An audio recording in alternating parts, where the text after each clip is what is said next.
Hallo Victor, goedemiddag van Thai Art School. Ik ben Kino en ik ben erg blik Jettesen.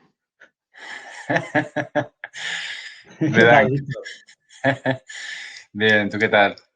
Muy bien, pues nada, pues darte la bienvenida a nuestros Art Talks, a los Art Talks del Centro Universitario de Arte STAI. Presentamos a Víctor Santamarina, que es un artista que es de Madrid, pero está residiendo en Rotterdam. Y nada, pues bienvenido. Muchísimas gracias por participar de nuestros encuentros con artistas.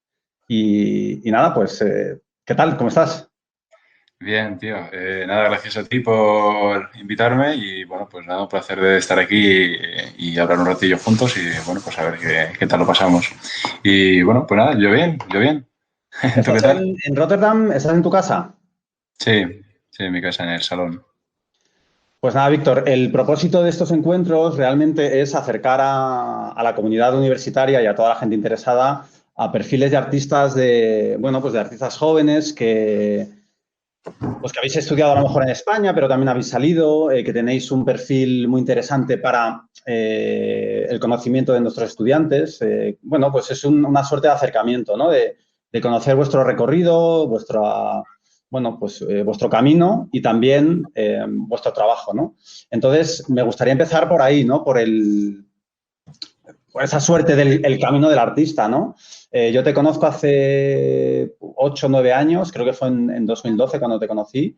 Ujú. Todavía estabas estudiando y nada, te quería preguntar por tu experiencia. Tú estudiaste Bellas Artes en la Complu, ¿verdad? Sí, hice la licenciatura, que fue precisamente el último año de que estaban dando licenciatura. Me pilló como un poco la transición al plan Bolonia con el grado.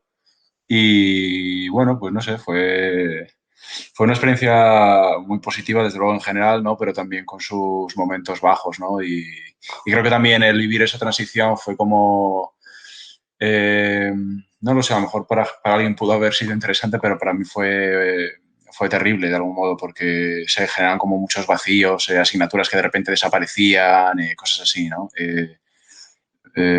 Sí, recuerdo como los 2 últimos años de carrera, la mitad o sea, no pisaba la universidad casi porque no había, la mitad de las clases eran sin docencia, porque ya estaban cambiándose y todo eso. Y eso fue como un poco rollo. Pero bueno, también conocí a mucha gente, aprendí mucho igualmente y luego pues nada, me motivó a seguir estudiando luego aquí en Holanda, a hacer un máster.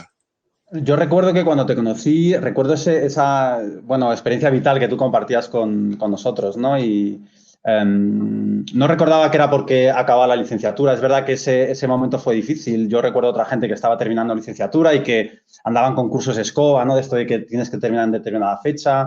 Bueno, sí, hubo dificultades, hubo una transición que no fue una transición limpia, ¿no? No. Y recuerdo ese momento. Y también recuerdo que tú, te quería preguntar por la gente con la que tú estudiaste. Bueno, Mm, yo conocí a Rafa Munarriz a sí, través de ti y a Javi Velázquez. sí. Seguramente habría muchas más personas, pero me gustaría preguntarte bueno, pues esos grupos de afinidad o esa gente que tú conociste en la facultad, ¿cómo fue esa experiencia? Sí, bueno, yo creo lo mejor de la carrera, básicamente, o sea, lo mejor que saqué de todo ello, ¿no? El pasar todos esos años con gente que era de otras zonas de Madrid, que tenían otras sensibilidades, otras ideas, otras perspectivas, otros intereses, y que me descubrieron muchas cosas, ¿no? Y luego aparte, pues bueno, de ahí, aparte de toda la inspiración y todo lo que he aprendido, pues han quedado muchas personas que tengo como buenos amigos y que sigo viendo con frecuencia, ahora menos porque estoy en Holanda, claro, pero sigo viendo y sigo también trabajando muchas veces, ¿no? Y apoyándonos unos a otros. Pues con charlas, sencillamente, ¿no? Hablando de nuestros trabajos o de nuestros problemas o de nuestras preocupaciones y cosas así, ¿no? A nivel profesional y a nivel personal. Entonces, pues, bueno, creo que eso fue como lo más importante y lo más estimulante de la carrera. Ujú. Aparte de, pues, a lo mejor un par de asignaturas muy concretas que creo que fueron especialmente interesantes, pero sobre todo yo creo que fue las personas que conocí, sí, desde luego. Porque tú en la carrera, digamos que cuando terminas la carrera, ¿te sientes identificado con algún tipo de lenguaje, a lo mejor a través de alguna asignatura, o todavía terminas y está tu práctica muy abierta?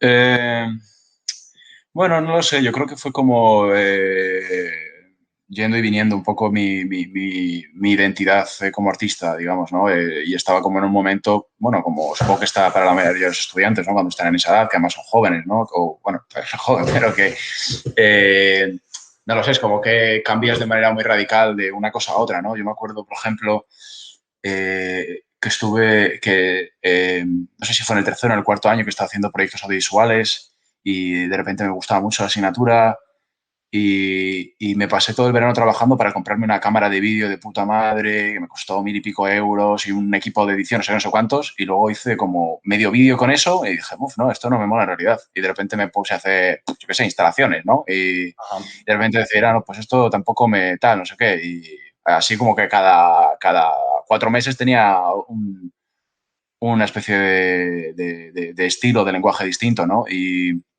bueno, yo creo que en, concretamente cómo salí de la carrera, yo creo que tuvo más que ver el lenguaje que en ese momento tenía o cómo me sentía yo como artista, tenía más que ver con mi experiencia en Rampa, que coincidió con los últimos años de carrera y creo que eso tuvo mucho más impacto en la manera en la que yo me constituí como artista en ese momento que lo que estaba ocurriendo en la carrera.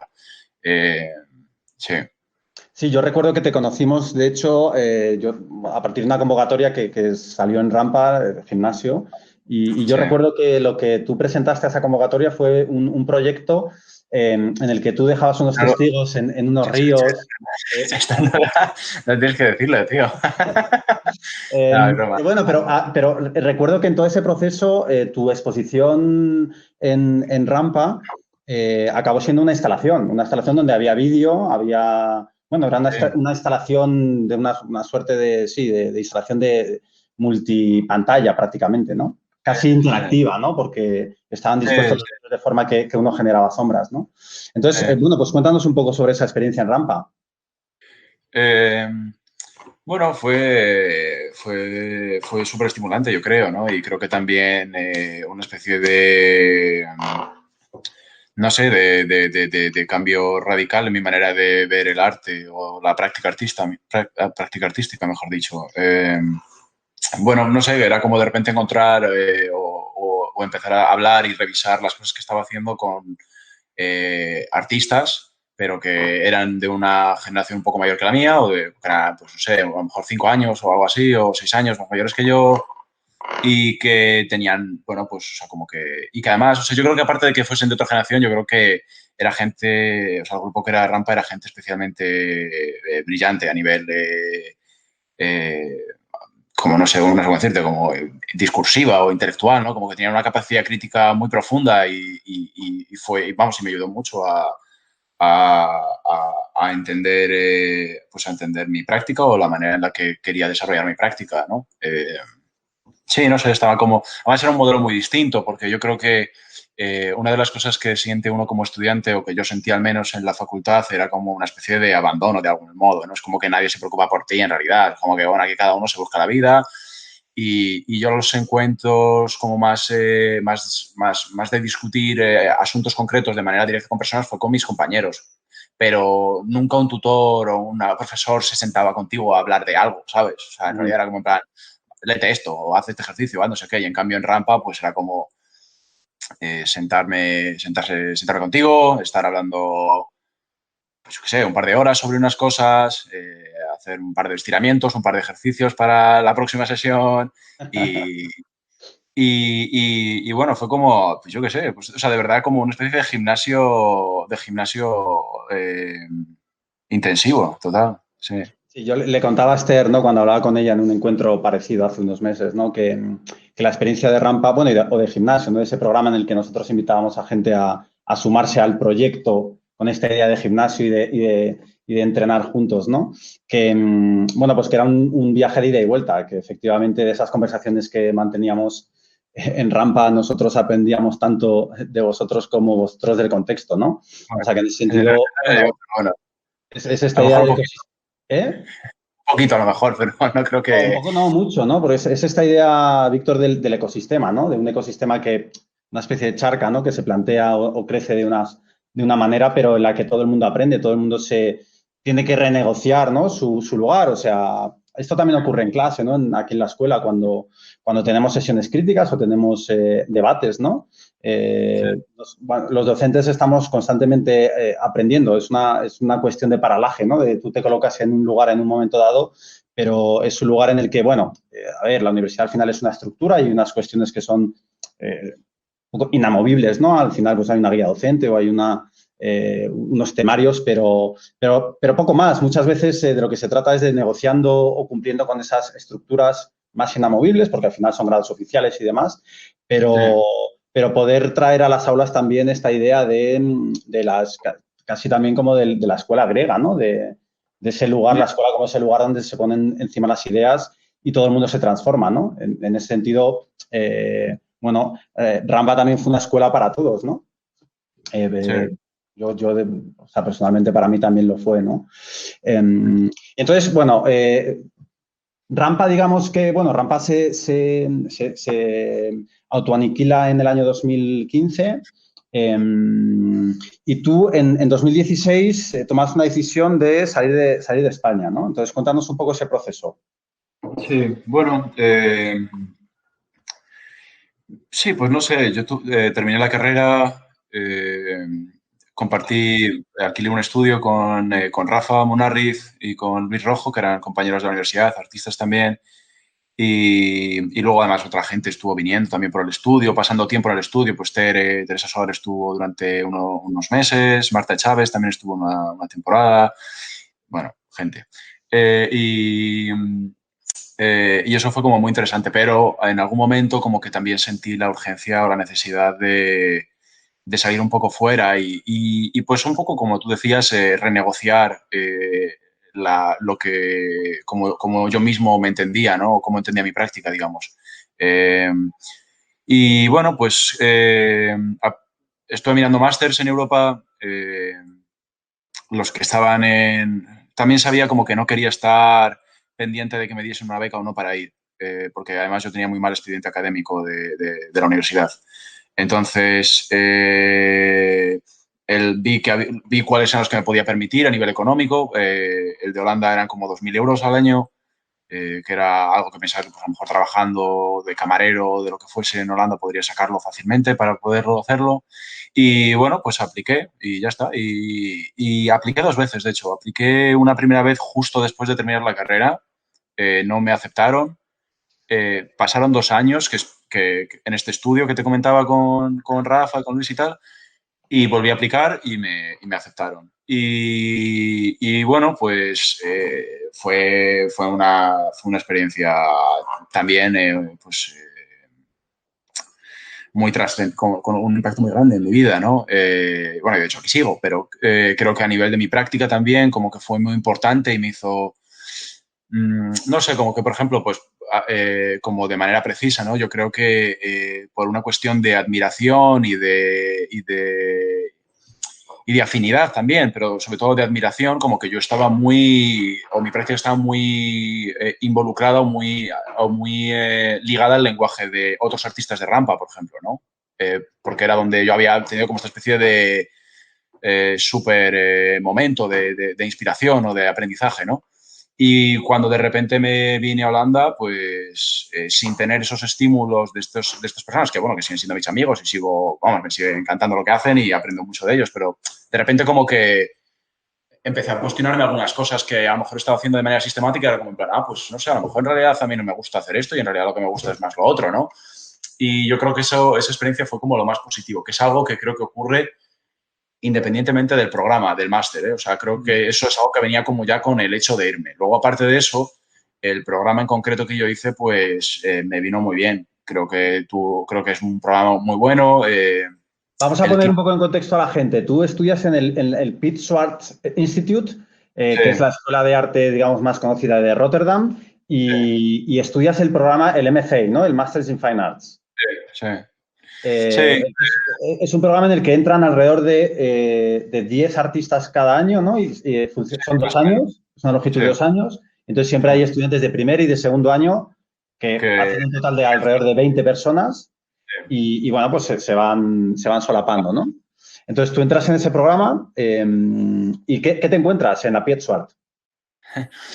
bueno, creo que lo que más me chocó de primeras fue que la gente no, como que era muy precaria técnicamente hablando, o sea, es como que, o formalmente, ¿no? O sea, como que yo creo que en Madrid o en la escuela o en la Facultad de Bellas Artes, como que hay hay una carencia muy grande de a lo mejor formación más teórica o más de entender el arte desde la perspectiva contemporánea, pero hay mucho de saber esculpir, de saber dibujar, de saber a nivel técnico, ¿no? Y cuando vi las cosas que la gente estaba haciendo, era en plan como, pero esto que, como, yo qué sé, como un cepillo de dientes con yo qué sé, con un pincho, ¿sabes? No sé, como cosas así un poco de, y un pelo enredado, no sé, ¿sabes? Como cosas de repente muy craft, ¿no? Y bueno, pues creo que fue como un choque muy grande. Luego, además, yo tampoco hablaba mucho inglés en ese momento, entonces me costó tiempo como entenderlo, entender lo que estaba pasando, ¿no? Eh, pero bueno, al final fue como muy positivo. Yo creo que también como que me acercó, pues eso, ¿no? A otro tipo de maneras de trabajar o de relacionarse con los materiales o con las formas o con las ideas también, ¿no? Y, y, y bueno, también una de las cosas muy especiales de este máster, bueno, yo creo que de los másters en Europa en general, de la mayoría de esos es que suelen tener estudios para que tú puedas desarrollar tu práctica. O sea, no, yo no sé cómo, o sea, en la Complutense no, tú no tenías tu estudio, ¿sabes? Era como estar en el cole, que vas y tienes tu pupitre y te vas o ni siquiera eso, ¿no? Es como el que llega aquí, coge el mejor sitio y punto para hacer el trabajo que sea, ¿no? Y aquí, en cambio, pues como tenías tu sitio donde podías dejar que las ideas como que reposasen, fermentasen, revisarlas al día siguiente y eso, o sea, más como un estudio, más como una especie de realidad de artista, ¿no? Y creo que eso fue también muy positivo. Y luego, pues, otra cosa muy interesante es que, y muy buena de este tipo de contextos en los que la docencia se hace en inglés es que al final se convierte en un punto de encuentro de muchas nacionalidades, ¿no? Entonces, yo me acuerdo en mi máster, pues había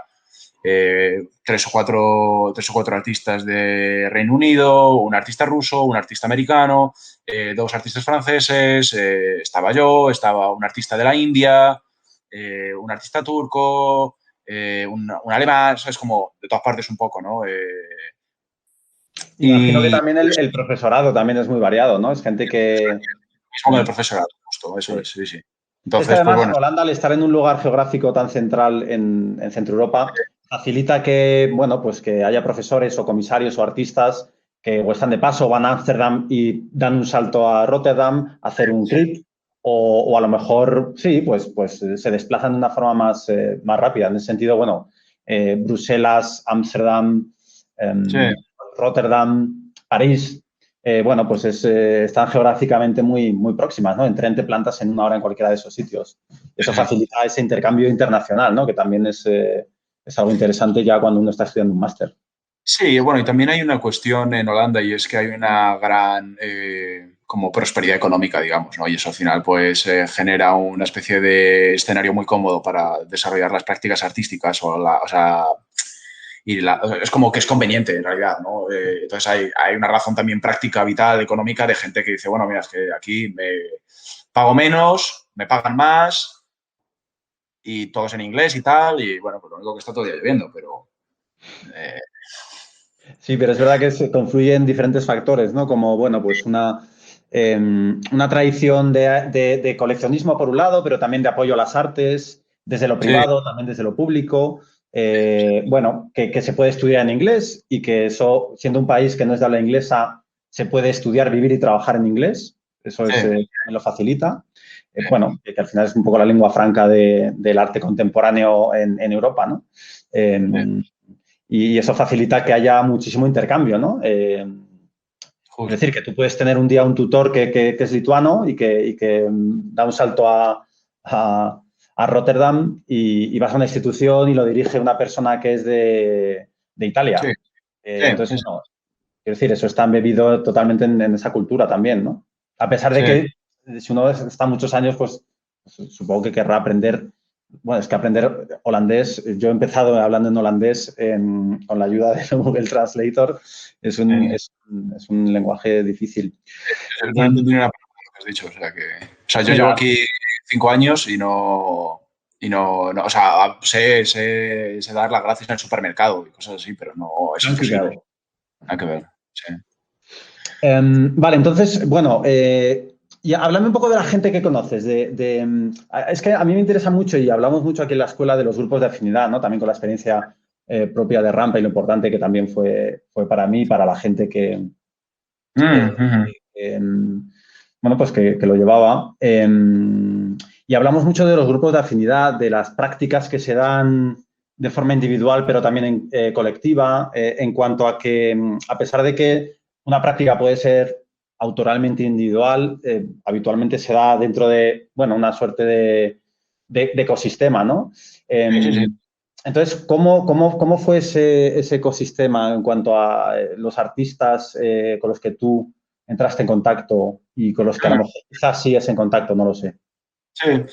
Bueno, yo creo que ocurrió como a dos niveles, ¿no? Por un lado, que yo creo que es como el más natural y en el que normalmente ocurren para mí este tipo de afinidades, es más como de afinidad vital. O sea, pues a lo mejor la gente que le gustaba salir a bailar a los mismos sitios, ¿sabes? O sea, y a lo mejor luego hacían lo que les daba la gana en el estudio, pero aún así de repente, como que también yo creo que te das cuenta de que hay muchas maneras de inspirarse, de aprender de otras personas, cosas que puedes llevar a tu práctica, pero que no están ocurriendo en el taller necesariamente, ¿no? Y a lo mejor, pues, a través de mantener una relación con una persona que le gusta ir a comer pizza, igual que a ti, ¿sabes? Pues de repente vais todos los días a comer pizza y terminas aprendiendo cosas de esa persona, ¿no? Y eso es muy interesante.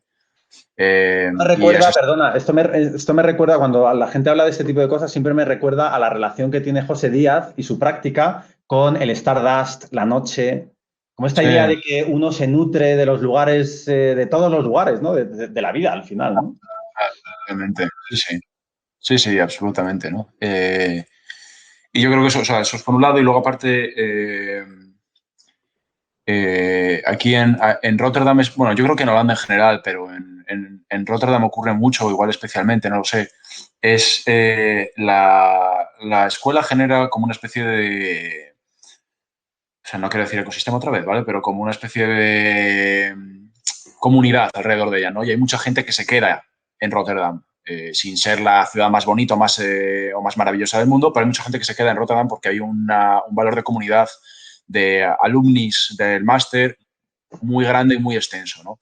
Y dentro de eso, la gente, también de nuevo, por el tema de la relativa comodidad económica que se puede vivir aquí, es como que están todo el rato haciendo, o sea, yo creo que en Rotterdam hay a lo mejor 2 galerías comerciales y luego hay, bueno, a lo mejor habrá más, pero que sean así como relevantes o que estén haciendo cosas que tú puedas seguir y que sean guays, hay un par, ¿sabes? Pero en cambio hay como, yo qué sé, 20 o 30 distintos tipos de iniciativas llevadas por artistas que no necesitan ser espacios artísticos, a lo mejor, o sea, varios de ellos son espacios artísticos donde hacen exposiciones, pero otros son, yo qué sé, grupos de escritura que hacen publicaciones, como distintas maneras de cultura colectiva, ¿no? Digamos. No sé, pues se me ocurre. Hay varios grupos de personas que están haciendo ¿cómo llaman estos? Como print groups, como imprentas, o sea, como talleres de imprenta como un poco alternativos para hacer cosas con gente. Ujú. No sé, cosas así, ¿no? Hay ahora, yo qué sé, bueno, de todo, ¿no? Grupos de gente que se junta para cantar, yo qué sé, hay como un poco de todo, ¿no? Y muy rico también, ¿no? Mm. Y creo que eso es súper estimulante y es al final un poco como yo mantengo la relación o un poco las ganas activadas, ¿no? Pues a través de este tipo de cosas que van ocurriendo todo el rato, ¿no? No solo participando tanto como artista y creador, pero también como público, ¿no? Claro. Eh, y bueno, y eso yo creo que hay, pues ahora, por ejemplo, justo no lo he mencionado, pero mi pareja, por ejemplo, tienen un colectivo de vídeo en el que se dedican a hacer producciones de vídeo para otros artistas, con otros artistas, también hacen ciclos de proyecciones, tienen un blog online donde van subiendo cosas de Rotterdam, o sea, de artistas de Rotterdam o de tal. Entonces, pues bueno, como que se generan distintos tipos digamos, de dinámicas, ¿no? Y bueno, yo creo que es así un poco como entiendo esa especie de, digamos, afinidad, ¿no? Dentro del grupo. Es muy estimulante. Ayer hablaba con Ana Martínez, que acaba de abrir su proyecto Pradera en Madrid, que Mm, es un proyecto en el que ella abre su estudio a exposiciones o, bueno, sí, exposiciones. De momento son exposiciones. Veremos que otras cosas a lo mejor ocurren mm, al público, ¿no? Y es muy estimulante. Yo ayer hablaba con ella de este tema, pero a mí lo que me resulta es estos lugares es que son muy estimulantes, es decir, es que uno los visita, uno sale de pradera o sale de cualquier lugar o proyecto que generan artistas o agentes o como los queramos llamar, y uno sale siempre con ganas de más, ¿no? Entonces, Rotterdam es verdad que es un lugar donde, bueno, quizás por las condiciones de las que hablas o por otras también, sí, se no da quiero, no mucho quiero que esto. ¿eh?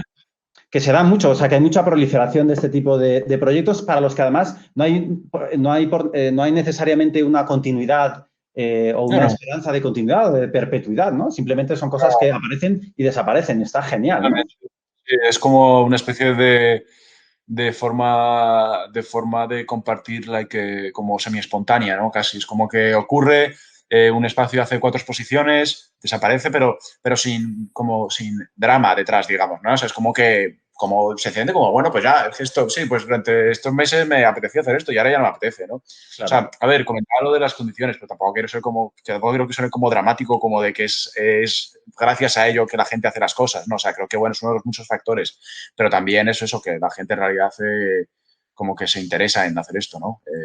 Interesa, se moviliza, ¿no? O sea, está en movimiento, ¿no? Tiene esa urgencia de hacer cosas, ¿no? Y, sí, bueno, pues es un espíritu que a mí es muy necesario, ¿no?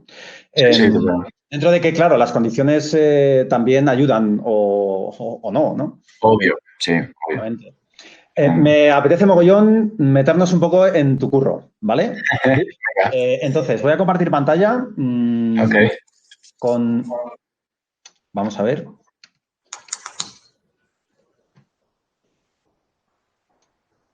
Y me voy a meter en tu página web, Venga, victorsantamarina.com.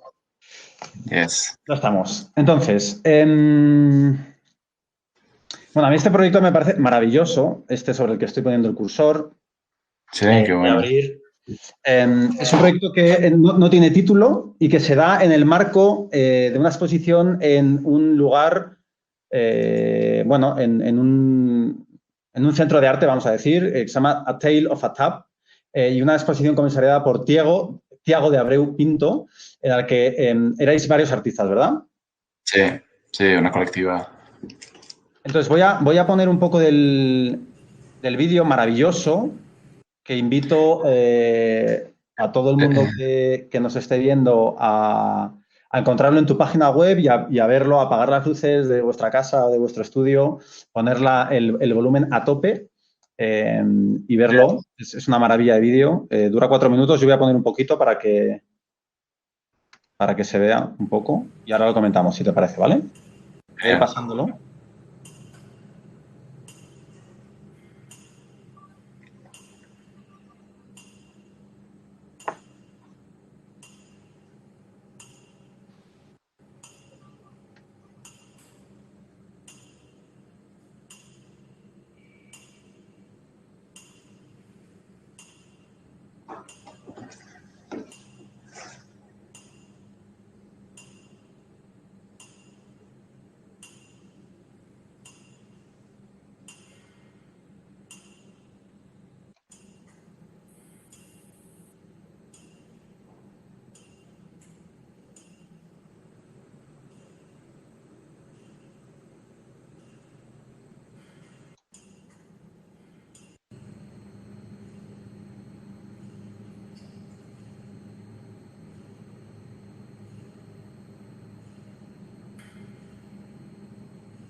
tu pieza se da en el sótano del centro, ¿verdad?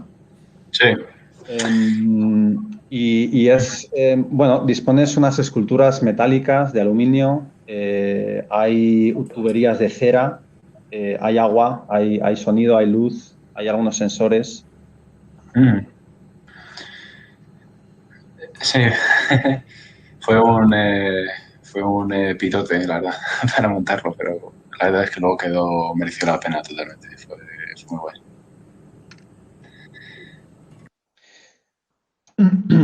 Voy a enseñar algunas imágenes, un poco para que la gente se pueda hacer una idea. Bueno, este es el sótano. Esto de aquí, no sé si se ve el cursor o no, por Sí, Instagram, sí, se ve. pero esto es una tubería, le llamaría, hecha de cera, creada por ti.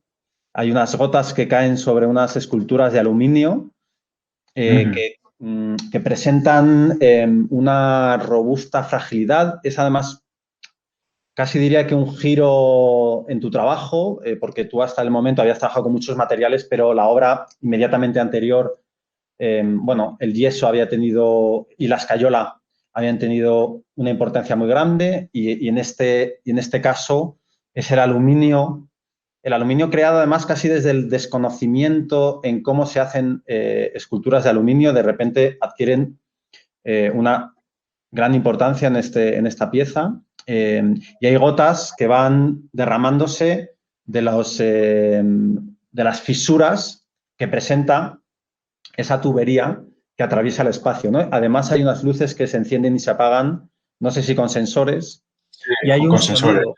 Son sensores O sea, las luces van con sensores, sí. y responden al movimiento de la gente. Sí, sí. O sea, cuando tú cuando entrabas en el espacio era absolutamente, no había nada de luz, era absolutamente negro. Y luego, a medida que ibas moviéndote por el espacio, que de hecho a lo mejor debería subir un plano de cómo era el espacio, porque era como, tenía unas cualidades muy particulares, era como bastante laberíntico. Es como, imagínate una planta cuadrada, pero atravesada por como por muchas paredes y pasillitos y puertecitas y cosas así, ¿no? Entonces, había como cierta tensión en el ambiente, ¿no? Entre el silencio y el vacío, pero también el goteo y las luces de flash que iban apagándose, encendiéndose, ¿no? Y sí, no sé. Bueno, la verdad que eso, como que fue un proyecto que tuve mucha suerte de hacer, la verdad. Y de que tanto el comisario Tiago como la gente del espacio como que me dieron un poco de carta blanca, en plan, o sea, les expliqué el proyecto y lo entendieron muy bien y se dieron cuenta de que tenía que ocurrir en estas circunstancias, ¿no? Eh, pero me acuerdo la primera vez que estaba hablando con Tiago y me decía que quería que hiciese la instalación en el sótano entero y le decía que, bueno, que vale, que guay, que iba a poner 3 esculturas en un sótano de 200 metros cuadrados. Y estaba ahí como un poco en plan de, no, pero Víctor, no sé si no más hoy de que el sótano entero, tal. Y al final, de repente, todos esos espacios vacíos se convierten en una parte fundamental de la obra, ¿no? Para la experiencia de la instalación también, ¿no? Y un paso importante también para mí, yo creo, porque es la primera vez que estaba trabajando con la escultura más, desde un punto de vista un poco más expandido, digamos, ¿no? No tanto un objeto redondo que te mueves alrededor de él, aunque aquí también ocurría, pero llevado un poco más lejos y jugando con el espacio, con la presencia de tanto las esculturas como los visitantes en el espacio y lo de las tuberías de cera, que, bueno, no sé si la gente, o sea, no sé cómo sonará, pero es un follón hacer, o sea, eran como 40 metros de tubería de cera para que eso funcione y vaya, o sea, y no explotase, fue casi una cosa de ingeniería, pero bueno, al final todo resultó bien y quedó. Además tuve la suerte que es un regalo en realidad el poder trabajar de manera local o en la ciudad en donde vives, ¿no? Y la exposición estuvo durante varios meses. Tuve que ir varias veces a hacer como algún trabajo de mantenimiento con las tuberías, pero fue maravilloso poder revisitar una exposición o una instalación durante un periodo largo de tiempo muchas veces, ¿no? Que es algo que no había hecho, que mejor no había hecho o no había podido hacer anteriormente o de esta manera, no sé. Es muy interesante, Víctor, porque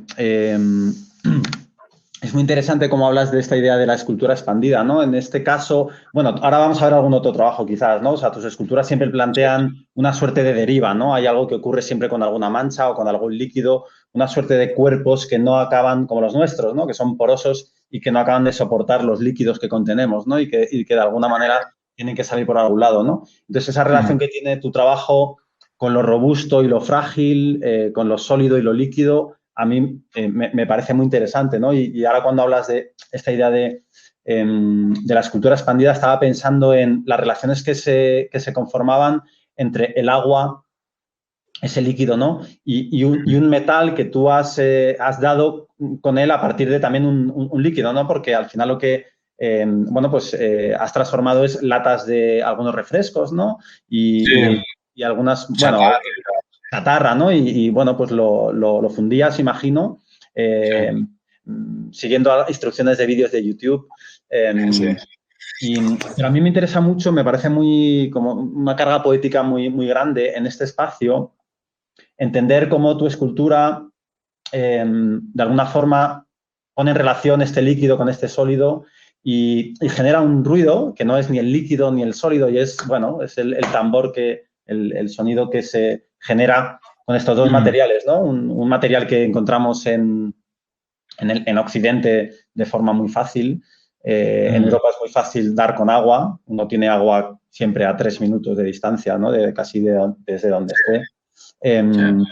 Al menos en Europa.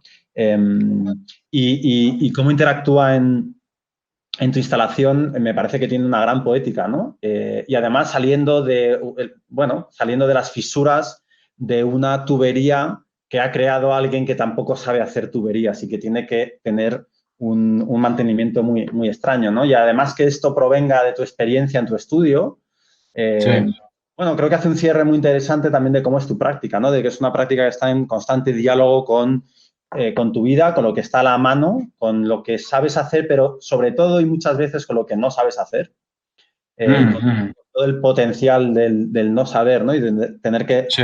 negociar las formas de hacer.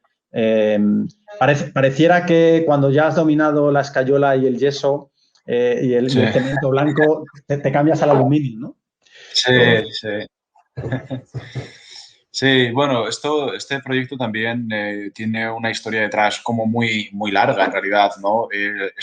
La exposición ocurrió en 2020, en septiembre de 2020, y las piezas las había terminado de hacer, aunque, o sea, las piezas en aluminio las había terminado de hacer ese mismo año. O sea, pero yo había, o sea, en el estudio en el que yo me inspiré para trabajar en estas piezas, es un estudio en el que yo estuve en 2018, o sea, 2 años. Y durante 2 años estuve no trabajando solo con estas ideas, o sea, luego otros proyectos iban entrando y a lo mejor pues de repente está empezando a desarrollar este proyecto y de repente surgió la propuesta de la exposición en García Galería y como que me centré a eso con otra línea de trabajo, pero al final creo que el proyecto, o sea, creo que el hecho, la realidad de que el proyecto estuviese sobre la mesa o en mi cabeza, ¿no? Aunque a veces en el fondo y a veces más en el primer plano, eh, hizo que terminase, bueno, como articulándose todo de una manera muy orgánica entre una cosa y la otra, ¿no? Entre cada uno de los elementos de la instalación y todo ocurrió como de manera muy natural casi, ¿no? También hay una anécdota detrás de esto y es que cuando yo empecé a trabajar en estas piezas, yo me las imaginaba que donde tenía sentido realmente ponerlas, o sea, yo no había pensado en el tema de las tuberías, yo solo había pensado en hacer estas esculturas para ponerlas en las goteras que había en el estudio donde yo estaba, ¿no? Esa era como la Ajá. idea directamente, ¿no? Uh-huh. Y, y con el tiempo, bueno, primero me echaron del estudio, entonces ya no podía hacer eso. Y a continuación empecé a pensar y desde muy principio de desarrollar este proyecto como que me imaginaba que ocurriese lo que ocurriese con el proyecto, me encantaría poder exponerlo en este sótano, en este preciso sótano. O sea, como sin yo conocer a nadie del espacio, sin tener ningún tipo de relación, pero yo conocía este sótano porque había visitado este centro de exposiciones, ¿no? Y era como que el sitio donde yo me imaginaba, o sea, era como el único sitio de exposiciones que yo me imaginaba que podría tener sentido hacer una instalación así. Uh-huh. Y de repente, pues cuando Tiago me lo propuso, en febrero de 2020, que yo ya estaba terminando estas piezas por mi cuenta y me dijo, oye, tal, que voy a presentar esta propuesta para este sitio, tal, no sé qué. Como que de repente fue de nuevo como esa especie de vuelta mágica de todo encajando perfecto, ¿no? Que es un privilegio también y que no ocurre siempre, evidentemente, ¿no? Pero bueno, es como que de repente al final la escultura se había desarrollado de manera inconsciente, la había estado desarrollando imaginándola en este espacio, ¿no? Entonces, como que yo creo que existen muchas, ¿cómo diría esto? No interacciones, pero como contaminación entre una cosa y la otra, porque han estado juntas también durante mucho tiempo, ¿no? En mi cabeza, o durante el desarrollo de las piezas, ¿no? Y creo que eso es algo que me interesa y en general en mi práctica sí que me gusta mucho como pensar en esa idea de la gotera o del material o el líquido que se escurre entre una grieta, ¿no? Y pasa de un lado a otro, ¿no? Y que de repente esa especie de gotera se convierte en un elemento que conecta cosas, ¿no? Que se abre a través de un recipiente, ¿no? Y eso luego lo traslado también, como decías, ¿no? Pues a mi propia práctica, ¿no? A mi práctica en el sentido de mi manera de trabajar con los materiales, ¿no? Y cómo de repente, pues, trabajar con estos materiales que eran líquidos o que de repente se hacían líquidos y luego se hacían sólidos, como que me permitía jugar con esa especie de espacio entre medias, ¿no? Con esa especie de ser y no ser, ¿no? De líquido, sólido, A o B, no lo sé. Que es donde yo creo que hay más riqueza, ¿no? A nivel formal, a nivel pero también como de conceptual o de pensar en las ideas, ¿no? Sí. Tú además siempre estás bastante abierto a que una pisada altere la disposición del líquido que emana de tus piezas, a que surjan manchas, pues a que de alguna forma la gente se lleva parte de tu trabajo en el zapato o que la manche, que encuentra reflejo también en los procesos de los haceres, ¿no? Con los que tú trabajas, ¿no? Que son, yo que te he visto trabajar, que ensucias mucho, que trabajas en lugares muy sucios y que de alguna forma esa suciedad adquiere una dimensión plástica muy potente cuando las piezas están terminadas, ¿no? Porque siempre hay una sensación de fluidez, a pesar de que el material puede ser bastante robusto, ¿no? Le pasa Sí. a los aluminios, pero también le pasa, voy a poner la exposición que realizas en 2018, porque tú en 2018 haces una individual en un espacio en García Galería, que es una galería muy importante dentro de la escena del arte contemporáneo en Madrid. Es una galería que trabaja que tiene un programa muy interesante, ¿no? Que tiene artistas como Elena Bajo, Eva Fábregas, Carlos Gil, Carlos Fernández Pello, un montón de artistas, ¿no? Un proyecto personal de Joaquín García. Y tú, preparas una exposición individual en la galería, ¿no? En García Galería, Sí. cuyo título es Túnel. Entonces, si quieres, voy a poner las imágenes de esta exposición. ¿Esta es la primera vez que te enfrentas a una exposición individual en un lugar? De estas características, sí. Recuerdo que cuando era más joven tuve esta oportunidad que llevaba a la universidad o de entreacto, que era como una exposición durante un par de días, individual también, que lo hice en ese momento en la Galería Foucares, también Doctor Fouquet. Pero bueno, creo que esto es otra historia también, por el momento en el que llega y en el momento en el que está mi práctica, ¿no? Y un poco, no sé si la responsabilidad, pero un poco como el ser consciente de lo que esto significa también dentro de mi carrera o dentro de mi carrera de artista, ¿sabes? O sea, de mi práctica, de repente, pues llevo 4 años sin hacer una individual, he estado 2 años en mi estudio en Madrid, he estado 2 años haciendo un máster en Rotterdam, renegociando y repensando toda mi práctica y de repente viene esta oportunidad de, bueno, pues venga, vamos a ver qué pasa, ¿no? Y bueno, pues ese fue el resultado de la exposición. otra vez tuve mucha suerte con Joaquín porque me ayudó mucho durante todo el proceso y también fue como una persona muy abierta a cualquier, a las intuiciones, o sea, como no juzgando mis momentos de duda tampoco, ¿no? O sea, es como entendiendo la complejidad del proceso y haciéndome sentir cómodo en experimentar y en trabajar con lo que yo quisiese hacer. Y eso lo valoro mucho. Y bueno, pues nada, la exposición se llamaba Túnel. Yo un poco por mis trabajos paralelos, o sea, yo no tengo un trabajo a tiempo completo, ni siquiera del todo a tiempo parcial, pero sí que tengo trabajos pues para tener como algunos ingresos extra, ¿no? Aparte de algunas becas que estos últimos años he tenido la suerte de poder disfrutar aquí en Holanda. Y todos esos trabajos, la verdad es que siempre están como asociados a conducir, ¿no? Mientras estaba estudiando, trabajaba de repartidor de Deliveroo en Rotterdam. Y ahora lo que hago es trabajar conduciendo un camión, como un camión pequeño, pero un camión haciendo como envíos de muebles y tal. No mi camión, sino de otra empresa. Bueno, el caso es que al final es como que existe una especie de referencia estética visual con esta especie de idea del túnel que siempre está como por ahí, ¿no? Atravesar túneles, como esta especie de nuevo, como un sitio que se entiende como un espacio intermedio que te lleva de A a B, pero que al mismo tiempo a mí también me interesa, y desde hace mucho tiempo me interesa pensar en él como una especie de espacio en el que puedes quedarte atrapado de algún modo, ¿no? O en el que las cosas se pueden suspender, ¿no? Y en el caso de esta exposición pensaba en la idea del túnel como un estado mental en el que a veces uno entra cuando está muy centrado en una exposición, ¿no? O en un proyecto y de repente es como que no ves nada más que lo que estás ahí, no estás como metido, ¿no? Y hacía como una especie de analogía con la música electrónica a veces, ¿no? Que empiezas a escuchar como una especie de bucle de tum, tum, tum, tum, y te quedas como una especie de trance o algo así, ¿no? Mientras estás borracho o lo que sea, ¿no?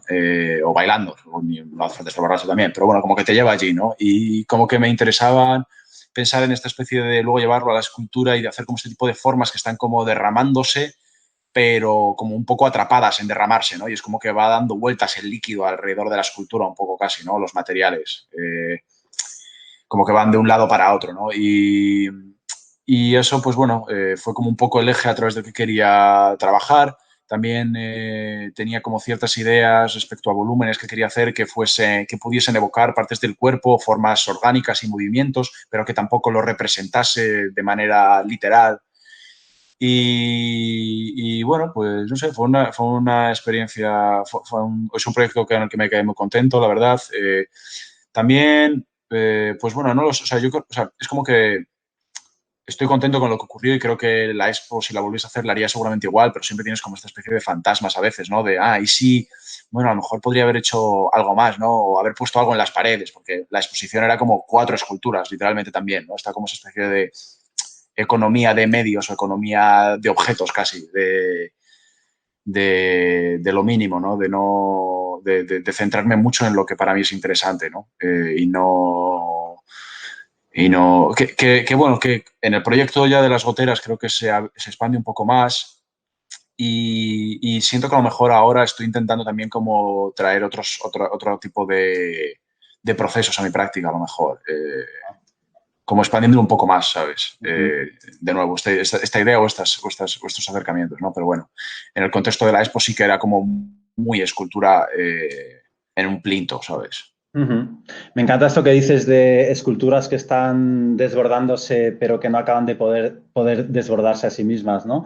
Y esa referencia al cuerpo que hablas, que es muy sutil, pero creo que sí está. A mí, fíjate que esta exposición, de alguna forma, me sugiere la experiencia muy ralentizada de un único giro muy veloz en una noche de fiesta, ¿no? Una suerte de giro que ralentizas completamente, ¿no? Y aparecen unos cuerpos que, como tú Sí, dices, sí. se desbordan a sí mismos, pero no acaban de poder desbordarse y están ahí contenidamente desbordantes. Sí, sí. Aparecen unos plintos que pueden ser lugares de exposición, de visión y también de baile. Y hay un elemento muy inquietante que es esta chaqueta de cuero que queda atrapada bajo una escultura y que forma parte de ella y que es un material que tiene un claro reflejo en los volúmenes del yeso, las formas que ha adoptado el yeso, porque son unas esculturas de yeso que se muestran, se despliegan con bastante ligereza si las ves en imágenes o incluso en el espacio. Yo recuerdo bien esta exposición, pero que son bastante pesadas. Entonces, tenemos este elemento del cuero, la chupa olvidada, quizás en el garito, los vasos que en algunas ocasiones ayudan a soportar estas esculturas, ¿no? A ver si encuentro la imagen, ¿no? Pero hay un vaso. Sí, es más arriba. Ahí. Este de aquí, ¿no? Hay un vaso que ayuda a sustentar esta forma tan pesada, ¿no? Y esta idea siempre de, bueno, no un diálogo en este caso, a lo mejor más una negociación, un tira y afloja entre lo frágil, lo robusto, este vaso que parece que está al borde de explotar, pero aguanta aguanta el tiro, aguanta el tirón, Aguanta el tiro, ¿no? Sí, total, sí. O sea, que son elementos que quizás aparecen de forma diferente en tu práctica actual, pero que aquí ya larvariamente se despliegan, ¿no? O sea, estos detalles, estas capas tan finas de un material que tiene gran dureza al final, ¿no? Y que llena este vaso y que es el vaso de cristal el que hace que no se caiga la escultura y que se mantenga en pie. Vamos, si quieres, para terminar, con el proyecto anterior en el que confluyen quizás, bueno, me parece casi un diccionario de tus lenguajes, ¿no? Estos cuerpos, ¿cómo se llama? Bueno, esto forma parte de la exposición Querer parecer noche en el K2M, comisariada por Carlos Fernández Pello y Beatriz Alonso, en la que tú participas. Y propones... bueno, déjame que te cuente una anécdota primero. Yo recuerdo que en el montaje de esta exposición estábamos, no sé si lo recuerdas, pero estábamos tomando algo fuera del museo y estaba Carlos, estaba Beatriz, estaba Carlos Gil, estaba Tere, estaba Belén Zahara y me acuerdo que al lado de Belén Zahara estaba Olenka Lisenko, que había venido creo que de Lisboa, y estabas tú. Entonces, bueno, estábamos tomando algo y Olenka pidió un gin tonic y dijo algo así como en su español que no se acaba de entender bien, pero pidió un gin tonic y pidió al camarero que le dijo, quiero un gin tonic, pero por favor, sin ginebra y me cambias la tónica por bitter cash. Y luego se empeñó en pagar el precio del gin tonic, cosa que en el bar desconcertó bastante, ¿no? Y entonces, esto para introducir esta idea de que tus esculturas son además gin tonics. ¿Esto cómo puede ser, Víctor? Bueno, sí, no, yo tampoco sé cómo llegué a esa idea, la verdad. Como que de repente estaba viendo tutoriales de cómo se hacían los moldes, cómo hacer un molde de doble tirabuzón o algo así, no me acuerdo. Y hacían esta cosa de para preparar el bebedero por donde luego echan el material, cogían un vaso, ¿no? Y un vaso, no un vaso de verdad, pero un vaso de plástico, un vaso de papel o algo, una forma cónica en realidad, ¿no? A veces también utilizaban un embudo, yo qué sé. Y como que de repente, bueno, pues sencillamente como que me imaginé, o sea, tuve como esta especie de momentos de imaginarme, pues a lo mejor estaba borracho, no lo sé, o bebiendo algo yo en el estudio y como que de repente tiene esta especie de intuición de, y si le echo un poquito de la cerveza al molde, por el agujero o al vaso que tiene aquí, ¿sabes? Y bueno, como que a partir de ahí me empecé a imaginar lo que podría ocurrir, ¿no? Si de repente esos moldes se llenasen de, o sea, se llenasen de un material que no fuese necesariamente resina o escayola o algo así, sino que a lo mejor otro material líquido que puede ser, pues eso, un gin tonic, ¿no? Y, y claro, al final también luego como que tenía la pregunta de vuelta de, claro, a lo mejor, ¿y qué pasaría si yo me estuviese bebiendo un vaso de escayola o de resina, ¿sabes? ¿No? Y de repente estuviese haciendo como una especie de vaciado de dentro de mí o de mi, yo qué sé, de mi interior, ¿no? Y bueno, yo creo que un poco como con esta especie de ideas en la cabeza empecé a desarrollar estas esculturas que tienen un poco pues, especie de juego entre ser medio moldes, pero en realidad no son moldes en absoluto. Y está trabajando como un material, o sea, es como que se desdibujaba un poco la división entre un molde y un vaciado, del mismo modo que ocurría con el contenido de esa bebida que estaban tomando, ¿no? Esos moldes, ¿no? Es que es una negociación muy extraña y muy potente entre algo así como negarle al molde su entidad de molde y permitirle a su vez y al tiempo su dimensión escultórica. Y claro, Sí. de repente encuentras un objeto que está posibilitado y negado y que además es poroso y que tiene resonancias, te diría que casi sexuales, y que hay un líquido que se esparce y que la gente pisa y se lleva en su zapato. Y Sí.